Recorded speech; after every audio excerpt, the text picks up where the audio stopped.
In France, like America, the flying saucer mystery makes headlines. A young Frenchman photographed this flying saucer, or is it, from a mountainside in central France.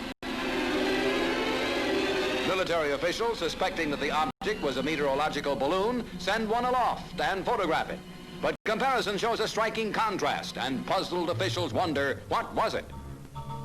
In Washington, ghost-like objects dart across the radar screen at the CAA Traffic Control Center at National Airport for several hours, traveling more than 100 miles an hour. Air Force jet fighters spend several hours chasing the objects plotted on the radar scope. General Sanford, Air Force Intelligence Director, confirms that the objects are not secret American weapons and reiterates the Air Force's obligation to investigate. In pursuit of this obligation, since 1947, we have received and analyzed between 1,000 and 2,000 reports that have come to us from all kinds of sources.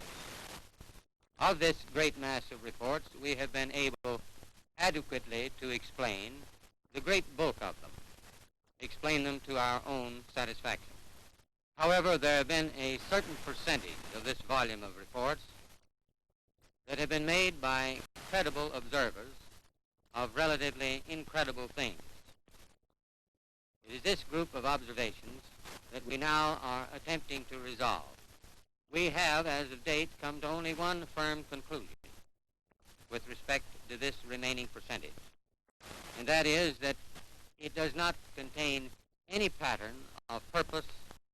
In response to a surge of sightings in the late 1940s, the U.S. Air Force launched an official investigation into the UFO phenomenon. In 1952, Project Blue Book was founded. Its mission, to analyze the UFO mystery and determine its threat to national security. Overseeing the investigation was Dr. J. Allen Hynek, whom Spielberg would eventually hire as a key technical consultant for his movie.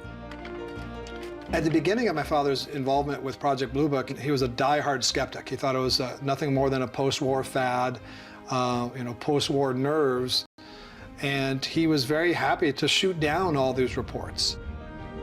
As an eminent scientist and astronomer, Hynek was the natural choice for filtering out astronomical phenomena from alleged UFO sightings. But what began as a seemingly simple assignment would soon become an obsession and transform Hynek's life forever.